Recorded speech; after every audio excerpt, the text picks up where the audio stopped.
आज के इस वीडियो में हम आपको एक ऐसी शहजादी की दुख भरी कहानी सुनाएंगे जिसे उसके बाप बादशाह ने जंगल में फेंक दिया। और जब शहजादी को जंगल में एक शहजादा मिला जिसके पूरे जिस्म में सुइयां चुभी हुई थीं, फिर क्या हुआ और शहजादे के जिस्म में सुइयां क्यों चुभी हुई थीं, यह सब आप इस वीडियो में जानेंगे। आज की ये वीडियो बहुत ही इंटरेस्टिंग और अनोखी है। हम उम्मीद करते हैं अपने इस कहानी को आज से पहले नहीं सुना होगा, तो वीडियो को मुकम्मल जरूर देखिएगा। साथ ही वीडियो को लाइक। किसी मुल्क में बादशाह नसीरुद्दीन हुकूमत क्या करते थे। वह बहुत ही नेक और रहमदिल बादशाह थे। वह अपनी रियाया से बेपनाह प्यार करते थे और रियाया के भले के लिए कुछ भी कर गुजरते थे। बादशाह की एक बहुत ही खूबसूरत बेटी थी जिसका नाम शहजादी महानूर था। शहजादी महानूर बेपनाह खूबसूरत और हर काम में माहिर थी। खूबसूरती में उसकी मिसाल कोई न था। खूबसूरत होने के साथ साथ वह बहुत ही बहादुर भी थी और इसकी अक्लमंदी का कोई सानी न था। बादशाह नसीरुद्दीन इल्म नजूम में बेपनाह यकीन रखता था और बादशाह नसीरुद्दीन के महल में नजूमी का एक अलग ही दस्ता था। बादशाह उनसे बिना मशवरे के कोई काम न करता था। एक मर्तबा बादशाह ने अपनी प्यारी बेटी शहजादी महानूर के बारे में नजूमी से राय ली कि शहजादी महानूर की किस्मत कैसी होगी। नजूमी ने शहजादी के बारे में बादशाह को जो बात बताई, उसे सुनकर बादशाह के पैरों के नीचे से जमीन और सर पर से आसमान निकल गया। बादशाह बहुत ही परेशान हुआ। नजूमी ने बताया कि जब शहजादी महानूर 21 साल की होगी तो वह मुल्क के लिए बहुत बड़ा खतरा साबित होगी। बादशाह जो नजूमी में बहुत यकीन रखता था, उनकी बात सुनकर बादशाह बहुत ही बेचैन हो गया। पूरे महल में इस बात के लिए कि कानाफूसी होने लगी। वजीर ने बादशाह को सलाह दी कि शहजादी को मार दिया जाए या उसे से निकाल दिया जाए, लेकिन क्योंकि बादशाह एक बाप थे और उनके लिए यह फैसला बहुत मुश्किल था, लेकिन फिर भी अपने मुल्क की आवाम की भलाई के लिए उन्होंने अपने दिल पर पत्थर रख लिया। और रात के अंधेरे में जब सारी दुनिया सो रही थी तो उन्होंने 2 सिपाहियों को हुक्म दिया कि वह शहजादी महानूर को घने जंगलों में छोड़ आए, जहां से वह कभी भी लौटकर वापस न सके, क्योंकि अपने हाथों से शहजादी को कत्ल करना बादशाह के बस में न था। बादशाह ने सोचा, अगर इसकी जिंदगी होगी तो यह बच जाएगी, लेकिन इसकी वजह से मेरी आवाम को तकलीफ नहीं होनी चाहिए। भले ही यह मेरी लाडली और इकलौती बेटी है, लेकिन मैं यह हरगिज नहीं चाहूंगा कि किसी एक की वजह से पूरी आवाम की जान खतरे में डाल दूं। बादशाह के लिए यह फैसला बहुत ही मुश्किल था। उन्होंने अपने दिल पर पत्थर रख लिया था। बादशाह का दिल अंदर ही अंदर रो रहा था। सिपाही शहजादी को उठाकर जंगल की तरफ निकल पड़े और इधर बादशाह अपने कमरे में जाकर फूट फूट कर रोने लगा। आज अपनी प्यारी लगते जिगर को अपने से जुदा कर रहा था और वह ऐसी जगह भेज रहा था जहां से उसका लौट कर आना नामुमकिन था। अचानक बादशाह तेजी से उठा और तेज तेज कदमों से उठता हुआ महल की बालकनी में जा पहुंचा। बादशाह महल की बालकनी से बार बार शहजादी को जाता देख रहा था और सोच रहा था कि आज के बाद अब वह अपनी बेटी को कभी भी नहीं देख पाएगा, जो शहजादी अब तक आरामदायक है, जिंदगी बसर कर रही थी, घोड़े पर बैठ थी और अनजान थी कि वह कहाँ जा रही है। लेकिन उसके दिल में डर था, उसकी किस्मत उसे कहाँ पर लेकर जा रही है। जंगल बहुत ही घना और डरावना था। सिपाहियों ने एक जगह पर घोड़ा रोका और शहजादी महानूर को उतार दिया और कहा, शहजादी हुजूर, हम सिर्फ बादशाह सलामत के हुक्म को मान रहे हैं। दूसरे सिपाही ने उसे एक गठरी दी जिसमें रोटियां और पानी था और कहा, यह तुम्हारे कुछ दिनों के लिए काफी होगा, आगे अल्लाह तुम्हारा निगहबान है। यह कहकर वह सिपाही वापस मुड़े और चले गए। महानूर उनको जाते हुए देख रही थी। जब सिपाही चले गए तो महानूर ने अपने आसपास देखा। वह बहुत ही घना और डरावना जंगल था। वह अकेली थी। उसने अपने चारों तरफ देखा तो उसे डर लग रहा था। सब तरफ अंधेरा था। वह करें तो क्या करें, कहाँ जाएं? महानूर की आंखों में आंसू आ गए। वह कमजोर नहीं थी, वह बहुत बहादुर थी। उसने अपनी हिम्मत जुटाई और उस अनजान रास्ते पर चल पड़ी। महानूर को भटकते भटकते काफी वक्त गुजर गया। वह नंगे पांव जंगल में भटक रही थी। चारों तरफ घना अंधेरा था। पेड़ों की सरसराहट के अलावा और कोई आवाज न थी। ठंडी हवा ने उसके रेशमी कपड़ों को जकड़ लिया था। भूख प्यास से उसकी हालत खराब होने लगी थी। लेकिन इस सबसे ज्यादा उसे इस बात का ख्याल था कि अब आगे क्या होगा। वह कई घंटे तक चलती रही। चलते चलते थक कर एक दरख्त के नीचे बैठ गई है। उसका दिल जोर जोर से धड़क रहा था। उसकी आंखों में आंसू थे। वह आसमान की तरह मुंह करके अपने रब से फरियाद करने लगी। अचानक झाड़ियां के पीछे से किसी के कराह नहीं की आवाज आई, कौन है वहां? महानूर ने घबराकर पूछा, लेकिन कोई भी जवाब न आया। जब कराने की आवाज तेज हुई तो महानूर डर गई। लेकिन वह शहजादी थी, बहादुर थी, खूबसूरत थी। उसमें बेपनाह हिम्मत थी। उसने सारी हिम्मत जुटाई और झाड़ी के करीब गई, जहां पर उसने एक नौजवान को देखा जिसको देखकर उसकी आंखें फटी की फटी रह गई। वह बहुत ही खूबसूरत था, लेकिन बुरी तरह से जख्मी था और जमीन पर पड़ा था। उसके पूरे जिस्म में सैकड़ों सुइयां चुभी हुई थीं और जिस्म से खून निकल रहा था। उनके धब्बे उसके कपड़ों को लाल कर चुके थे। उसकी आंखें बंद थीं और सांस धीरे धीरे चल रही थी। महानू ने उसके चेहरे को देखा। यह कोई आम इंसान का चेहरा नहीं था। वह तो ऐसा लग रहा था जैसे किसी शाही खानदान से हो। लेकिन वह था कौन, और वह इस जंगल में कैसे आया, और उसके जिस्म में सुइयां क्यों चुभी हुई थीं? या अल्लाह, यह कौन है और इसकी हालत किसने की? महानूर ने खुद से बड़बड़ा हुए कहा। वह उसे देखकर घबरा गई और उसने उस शख्स के चेहरे पर हाथ रखा। वह बुखार से तप रहा था। महानूर को समझ नहीं आ रहा था कि वह क्या करे। महानूर ने उसकी मदद करने की सोची, क्योंकि अगर वह उसकी मदद न करती तो वह मर जाता। उसके जिस्म में इतनी सुइयां थीं कि अगर उन्हें जल्द से जल्द बाहर ना निकाला जाता तो जहर उसकी नसों में फैल जाता। महानू ने जल्दी से अपने दुपट्टे का एक टुकड़ा पकड़ा और पानी से उसको गीला करके उस शख्स के माथे पर रखा। फिर धीरे धीरे उसके जिस्म से सुइयां निकालना शुरू कर दी। जैसे ही उसने पहली सुई निकाली, उस शख्स के चेहरे पर हल्की सी तकलीफ की झलक आई, लेकिन वह होश में नहीं आया। एक एक करके उसने कई सुइयां निकाल दी। काम बेहद मुश्किल था। मानूर के हाथों में सुइयां चुभ रही थीं और उसे दर्द भी हो रहा था, लेकिन यह दर्द किसी की जान से ज्यादा कीमती नहीं था। मानूर ने हिम्मत ना हारी और उसके जिस्म से सुइयां निकालती रही। जब वह उसके जिस्म से आधी सुइयां निकाल चुकी तो उस शख्स ने हल्की सी करवट ली और बहुत धीमी सी आवाज में कहा, कौन हो तुम? महानू ने गौर से उस शख्स के चेहरे को देखा। उसकी आंखें अभी आधी खुली हुई थीं और उनसे दर्द झलक रहा था और उसे कमजोरी भी महसूस हो रही थी। मैं मानूर हूं शहजादी, महानूर ने कहा। उस शख्स ने कुछ कहने की कोशिश की, लेकिन तकलीफ की वजह से वह बेहोश हो गया। मानूर समझ गई कि उसे इसका खूब ध्यान रखना होगा। कौन था वह और उसके साथ यह हादसा क्यों हुआ? महानूर भी यह सब जानना चाहती थी। महानूर ने पूरी रात उस शख्स की देखभाल की। धीरे धीरे उसके जिस्म से सारी सुइयां निकाल दी, लेकिन उसकी हालत अभी नाजुक थी। वह हर बार होश में आता, कुछ कहने की कोशिश करता, लेकिन कमजोरी उसका साथ ना देती। वह बेहोश हो जाता। धीरे धीरे सुबह हुई। जंगल में रोशनी फैली तो महानूर ने उस शख्स को गौर से देखा। वह बहुत से खूबसूरत था। गोरा रंग, तेज तर्रार, नैन नक्श होठों पर हल्की सी मुस्कान। उसको देखकर महानूर का दिल जोर से धड़का, लेकिन उस शख्स की हालत बता रही थी कि वह कई दिनों से तकलीफ में गिरफ्तार है। महानूर को समझ नहीं आ रहा था कि वह यहां इस जंगल में कैसे आया और किसने उसे मारने की कोशिश की। यह शख्स कौन है और किससे उसकी इतनी खतरनाक दुश्मनी है जिसने उसे इस हालत में छोड़ दिया? तड़पने के लिए, मरने के लिए यह तो मौत से बदतर हालत थी। इंसान तिल तिल मर रहा था और अपने लिए कुछ नहीं कर पा रहा था।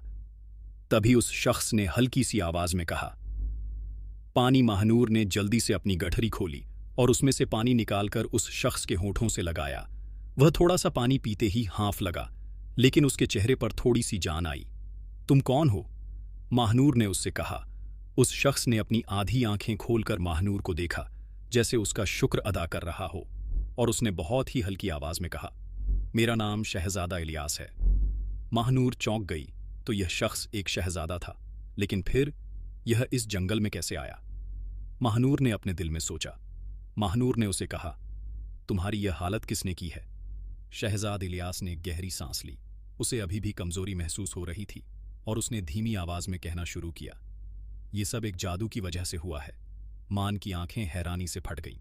जादू? इलियास ने मुश्किल से हाँ में सर हिलाया और कहा, एक जालिम जादूगरनी ने जो मुझसे शादी करना चाहती थी, वह मेरे ऊपर दिलो जान से आशिक हो गई थी। लेकिन जब मैंने उससे शादी करने से इनकार कर दिया तो उसने कसम खाई कि वह मुझे और मेरे मुल्क को ख़त्म कर देगी। वह जालिम जादूगरनी बहुत ही ज्यादा बेरहम थी। उसे जालिम जादूगरनी को ठुकराए जाने का बहुत अफसोस था और एक रात उसने मुझे अपने जादू से इस जंगल में पहुंचा दिया। और मेरी ऐसी हालत कर दी जिससे खूबसूरत था लेकिन बुरी तरह से जख्मी था और जमीन पर पड़ा था। उसके पूरे जिस्म में सैकड़ों सुइयां चुभी हुई थीं और जिस्म से खून निकल रहा था। उनके धब्बे उसके कपड़ों को लाल कर चुके थे। उसकी आंखें बंद थीं और सांस धीरे धीरे चल रही थी। महानू ने उसके चेहरे को देखा। यह कोई आम इंसान का चेहरा नहीं था। वह तो ऐसा लग रहा था जैसे किसी शाही खानदान से हो। लेकिन वह था कौन? और वह इस जंगल में कैसे आया? और उसके जिस्म में सुइयां क्यों चुभी हुई थीं? या अल्लाह, यह कौन है और इसकी हालत किसने की? महानूर ने खुद से बड़बड़ा हुए कहा। वह उसे देखकर घबरा गई और उसने उस शख्स के चेहरे पर हाथ रखा। वह बुखार से तप रहा था। महानूर को समझ नहीं आ रहा था कि वह क्या करे। महानूर ने उसकी मदद करने की सोची, क्योंकि अगर वह उसकी मदद ना करती तो वह मर जाता। उसके जिस्म में इतनी सुइयां थीं कि अगर उन्हें जल्द से जल्द बाहर ना निकाला जाता तो जहर उसकी नसों में फैल जाता। महानू ने जल्दी से अपने दुपट्टे का एक टुकड़ा पकड़ा और पानी से उसको गीला करके उस शख्स के माथे पर रखा। फिर धीरे धीरे उसके जिस्म से सुइयां निकालना शुरू कर दी। जैसे ही उसने पहली सुई निकाली, उस शख्स के चेहरे पर हल्की सी तकलीफ की झलक आई, लेकिन वह होश में नहीं आया। एक एक करके उसने कई सुइयां निकाल दी। काम बेहद मुश्किल था। मानूर के हाथों में सुइयां चुभ रही थीं और उसे दर्द भी हो रहा था, लेकिन यह दर्द किसी की जान से ज्यादा कीमती नहीं था। मानूर ने हिम्मत ना हारी और उसके जिस्म से सुइयां निकालती रही। जब वह उसके जिस्म से आधी सुइयां निकाल चुकी तो उस शख्स ने हल्की सी करवट ली और बहुत धीमी सी आवाज में कहा, कौन हो तुम? महानू ने गौर से उस शख्स के चेहरे को देखा। उसकी आंखें अभी आधी खुली हुई थीं और उनसे दर्द झलक रहा था और उसे कमजोरी भी महसूस हो रही थी। मैं मानूर हूं शहजादी, महानूर ने कहा। उस शख्स ने कुछ कहने की कोशिश की, लेकिन तकलीफ की वजह से वह बेहोश हो गया। मानूर समझ गई कि उसे इसका खूब ध्यान रखना होगा। कौन था वह और उसके साथ यह हादसा क्यों हुआ? महानूर भी यह सब जानना चाहती थी। महानूर ने पूरी रात उस शख्स की देखभाल की। धीरे धीरे उसके जिस्म से सारी सुइयां निकाल दी, लेकिन उसकी हालत अभी नाजुक थी। वह हर बार होश में आता, कुछ कहने की कोशिश करता, लेकिन कमजोरी उसका साथ ना देती। वह बेहोश हो जाता। धीरे धीरे सुबह हुई। जंगल में रोशनी फैली तो महानूर ने उस शख्स को गौर से देखा। वह बहुत से खूबसूरत था। गोरा रंग, तेज तर्रार नैन नक्श, होठों पर हल्की सी मुस्कान। उसको देखकर महानूर का दिल जोर से धड़का। लेकिन उस शख्स की हालत बता रही थी कि वह कई दिनों से तकलीफ में गिरफ्तार है। महानूर को समझ नहीं आ रहा था कि वह यहां इस जंगल में कैसे आया और किसने उसे मारने की कोशिश की। यह शख्स कौन है और किससे उसकी इतनी खतरनाक दुश्मनी है जिसने उसे इस हालत में छोड़ दिया? तड़पने के लिए, मरने के लिए। यह तो मौत से बदतर हालत थी। इंसान तिल तिल मर रहा था और अपने लिए कुछ नहीं कर पा रहा था। तभी उस शख्स ने हल्की सी आवाज में कहा, पानी। महानूर ने जल्दी से अपनी गठरी खोली और उसमें से पानी निकालकर उस शख्स के होठों से लगाया। वह थोड़ा सा पानी पीते ही हाँफ लगा, लेकिन उसके चेहरे पर थोड़ी सी जान आई। तुम कौन हो? महानूर ने उससे कहा। उस शख्स ने अपनी आधी आंखें खोलकर महानूर को देखा, जैसे उसका शुक्र अदा कर रहा हो, और उसने बहुत ही हल्की आवाज में कहा, मेरा नाम शहजादा इलियास है। महानूर चौंक गई तो यह शख्स एक शहजादा था, लेकिन फिर यह इस जंगल में कैसे आया? महानूर ने अपने दिल में सोचा। महानूर ने उसे कहा, तुम्हारी यह हालत किसने की है शहजाद? इलियास ने गहरी सांस ली। उसे अभी भी कमजोरी महसूस हो रही थी और उसने धीमी आवाज में कहना शुरू किया, यह सब एक जादू की वजह से हुआ है। मान की आंखें हैरानी से फट गईं। जादू? इलियास ने मुश्किल से हाँ में सर हिलाया और कहा, एक जालिम जादूगरनी ने जो मुझसे शादी करना चाहती थी, वह मेरे ऊपर दिलो जान से आशिक हो गई थी। लेकिन जब मैंने उससे शादी करने से इनकार कर दिया तो उसने कसम खाई कि वह मुझे और मेरे मुल्क को ख़त्म कर देगी। वह जालिम जादूगरनी बहुत ही ज़्यादा बेरहम थी। उसे जालिम जादूगरनी को ठुकराए जाने का बहुत अफसोस था और एक रात उसने मुझे अपने जादू से इस जंगल में पहुंचा दिया और मेरी ऐसी हालत कर दी जिससे मैं तिल तिल मरता रहूं। महानूर को समझ आ चुका था कि यह एक शहजादा है जिसके साथ यह सब कुछ एक जादूगरनी ने किया है। महानूर ने जब शहजादा इलियास की पूरी कहानी सुनी तो उसका दिल भर आया। वह सोच भी नहीं सकती थी कि कोई इतना बेरहम भी हो सकता है। कोई कैसे किसी को तिल तिल करने के लिए छोड़ सकता है। महानूर ने शहजादा इलियास से पूछा, क्या कोई तरीका है जिससे इस जादू का तोड़ किया जा सके? शहजादे ने गहरी सांस ली और कहा, मेरे बाबा ने कहा था कि हर्ज। आपके जादू का तोड़ करूंगी। मानूर इलियास को साथ लिए गुफा के अगले दरवाजे की तरफ बढ़ती गई। जैसे ही वह अंदर गए, एक बहुत ही हैबतनाक आवाज गूंजी और एक बड़े बड़े दांतों वाला, जिसकी लाल आंखें थीं और बड़े बड़े पंजे थे, वह बहुत ही भयानक था। दानव सामने आ गया और दहाड़ हुए कहने लगा, कौन है जो यहां से पानी लेने आया है? किसकी इतनी हिम्मत? इलियास ने हिम्मत जुटाकर अपनी दुख भरी कहानी बताई और कहा, मुझे इस जादू के तोड़ के लिए थोड़ा सा पानी चाहिए। देव जोर से हंसा और कहने लगा, अगर पानी चाहिए तो तुमको मेरी एक बात माननी होगी। महानूर ने उसे झट से पूछा, क्या बात? देव ने कहा, मेरी मैं 3 सवाल पूछूंगा, जो उनके सही जवाब देगा उन्हें मैं वह पानी दे दूंगा। महानूर ने कहा, ठीक है, सवाल पूछो। देव ने उनसे सवाल पूछा। देव ने अपना पहला सवाल पूछा। उसने कहा, ऐसी कौन सी चीज है जो जितनी ज्यादा भारी होती है उतनी ही हल्की लगती है? शहजाद इलियास और महानूर सोच में पड़ गए। महानूर ने कुछ दूर देर सोचा, फिर मुस्कुराकर कहा, गुब्बारा। देव ने हां में सर हिलाया और फिर दूसरा सवाल पूछा, ऐसी कौन सी चीज है जो बोलती नहीं है फिर भी सच बताती है?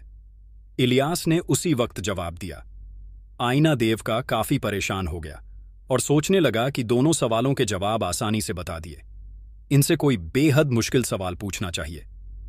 देव ने कुछ देर सोचा और फिर बोला, मैं दिन में गायब रहता हूं और रात को लौट आता हूं। मेरा कोई भी रंग रूप नहीं है, लेकिन मुझे देखा जा सकता है। मैं कौन हूं बताऊं? महानूर और इलियास ये सवाल सुनकर सोच में पड़ गए। देव मुस्कुराया। उसने सोचा कि अब यह इस सवाल का जवाब ना दे पाएंगे। कुछ देर सोचने के बाद मानूर की आंखें चमकीं और उसने कहा, इसका सही जवाब है। तारादेव कुछ देर चुप रहा और फिर जोर से हंसा और बोला, तुम दोनों बहुत ही अक्लमंद हो। तुमने मेरे तीनों सवालों के सही जवाब दिए हैं और जैसा मैंने तुमसे वादा किया था, इसलिए मैं तुम्हें इस बात पानी को लेने की इजाजत देता हूं। महानूर और इलियास ने उनके सही जवाब दे दिए, इसीलिए देव ने उन्हें वह पानी दे दिया। जैसे ही शहजादा इलियास पाक साफ पानी में नहाया, उसका सारा दुख दर्द दूर हो गया। उसकी जिस्म से सुइयां के निशान मिट गए और उसके जिस्म की कमजोर दूर हो गई। लगता है जादू खत्म हो गया है, शहजादा इलियास ने खुशी से उछलते हुए कहा। महानूर की आंखों में आंसू थे। उन दोनों ने एक दूसरे को देखा और तब उन्हें एहसास हुआ कि वह दोनों के दिल एक दूसरे के लिए धड़कने लगे हैं। उसी वक्त एक भयानक आवाज गूंजी जो जादूगरनी की थी। तुम्हें ऐसा करने की इजाजत नहीं। यह कहते ही जादूगरनी वहां हाजिर हो गई। जादूगरनी गुस्से से आग बबूला थी। उसने दोबारा अपने जादू से इलियास पर हमला किया, लेकिन उस पर कोई भी असर ना हुआ, क्योंकि शहजादा इलियास अभी अभी उस जादू के तोड़ वाले पाक पानी से नहाया था। बहुत देर तक जादूगरनी कोशिश करती रही। महानूर ने जादूगरनी को गौर से देखा तो उसे समझ आया कि हर जादू करने से पहले जादूगरनी अपनी उंगली में पहनी गई अंगूठी को हिलाती है। महानूर समझ गई कि इसका सारा जादू इस अंगूठी में है। अगर इससे यह अंगूठी किसी तरह छीन ली जाए तो इसका जादू भी खत्म हो जाएगा और इसे मारना आसान हो जाएगा। महानूर ने भी अपनी अक्ल और सूझबूझ से जादूगरनी को चकमा दिया और उसकी जादुई अंगूठी छीन ली, क्योंकि अंगूठी में ही जादूगरनी की सारी जादुई ताकत थी। जैसे ही अंगूठी उनके हाथ में आई तो उसने उसे तोड़ दिया, जिससे जादूगरनी ने एक जोरदार चीख मारी। यह क्या किया तुमने? मैं तुम्हें नहीं छोड़ूंगी। और इसके साथ ही जादूगरनी धुएं में बदल गई और गायब हो गई। इलियास ने शहजादी से कहा, अगर तुम मेरे साथ मेरे मुल्क में चलोगी तो मैं तुम्हारा हमेशा साथ निभाऊंगा। महानूर ने मुस्कुराकर सर हिला दिया, क्योंकि वह भी शहजादा इलियास से मोहब्बत करने लगी थी। वापसी का सफ़र इतना मुश्किल न था जितना जाते वक्त था। कुछ दिन सफ़र तय करने के बाद वह दोनों शहजादा इलियास के मुल्क वापस आ गए। मुल्क पहुंचे जहां पर बादशाह और मल्लिका ने उन दोनों का इस्तकबाल किया, और सारी कहानी को जानकर मल्लिका और बादशाह महानूर से बहुत खुश हुए और उसे मोहब्बत और प्यार से रखने लगे। कुछ वक्त बाद उन दोनों की शादी बहुत ही धूमधाम से हुई और वह हंसी खुशी जिंदगी जीने लगे। इधर शहजादी महानूर के बाप बादशाह नसीरुद्दीन को भी शहजादी की फिक्र थी, क्योंकि आखिर में वह उसकी इकलौती बेटी थी और वह उससे बेपनाह मोहब्बत करता था। लेकिन सिर्फ और सिर्फ अपनी रियाया के भले लिए उसने उसे जंगल में फिवारे शहजादी को महल में रहते रहते कई साल बीत गए और उसे अपने बाप बादशाह नसीरुद्दीन की याद आने लगी। शहजादी अब तकरीबन 250 बरस की हो चुकी थी। इधर महल में जब शहजादा इलियास को महानूर ने बाप बादशाह के बारे में सब कुछ बताया तो शहजादा इल मानूर को लेकर उसके मुल्क में आया, जहां पर बादशाह ने उन दोनों का इस्तकबाल किया और बेटी को गले लगाकर खूब प्यार किया, क्योंकि अब शहजादी 25 बरस की हो गई थी और नजूमियों के मुताबिक शहजादी 21 बरस की उम्र में मुल्क के लिए खतरा थी। बादशाह ने सोचा कि अब खतरा टल गया है। कुछ दिन वहां रहने के बाद शहजादा इलिया और शहजादी महानूर अपने मुल्क वापस लौट आए और हंसी खुशी जिंदगी जीने लगे। तो प्यारे दोस्तों, ये थी हमारी आज की कहानी। आपको एक कहानी कैसी लगी? कमेंट करके जरूर बताएं। उम्मीद है आपको कहानी पसंद आई होगी। अगर पसंद आई हो तो इसे लाइक करें और करीबी लोगों के साथ इसे शेयर भी जरूर करें। नए आने वाले लोगों से गुजारिश है, हमारे अल्लाह हाफिज।